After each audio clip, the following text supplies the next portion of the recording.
There are places in this world that don't just take your breath away. They change the way you see life itself. And hidden between the mountains and the lakes, there is a land where every sunrise feels unreal, where silence speaks and beauty becomes a story of its own. Welcome to Switzerland, a dream you can walk inside. Today, we begin a journey through moments that feel too perfect to be real. From snowy peaks that touch the clouds, to calm waters that hold the colors of the sky, to villages where time slows down, inviting you to simply breathe and feel alive. Are you ready? Because this place is about to show you magic you have never seen before.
As the night falls over Switzerland, the streets come alive in a different way.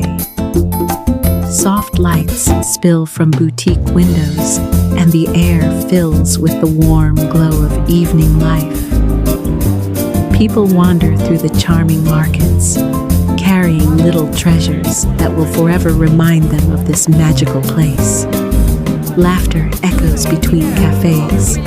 Perfumes blend with the crisp mountain breeze, and every corner feels like a scene from a dream.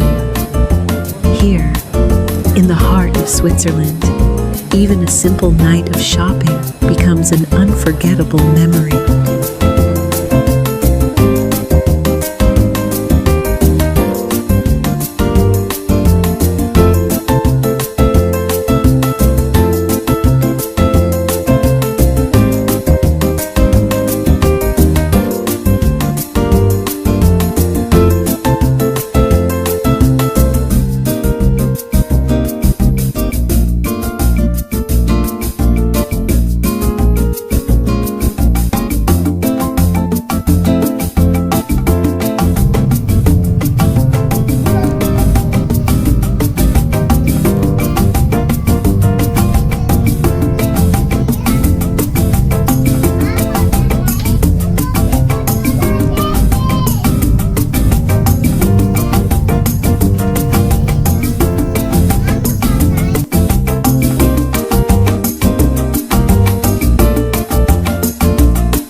As our journey through Switzerland gently comes to an end, one truth becomes beautifully clear. Some places leave footprints not on the ground, but on the heart. Yet, this story is far from over. Beyond these mountains and quiet lakes lies another kind of magic, a world shaped by tides, winds, and endless horizons. Scattered across Europe are islands whispered about in old stories, hidden shores where the water glows like glass, villages painted in colors the sky has never seen, and sunsets that melt into the sea like gold, and soon we will sail toward them. Together, we'll uncover the secrets of Europe's enchanting islands, where every wave carries a tale and every shore invites a new dream. This is not goodbye. It is only the beginning of the next chapter.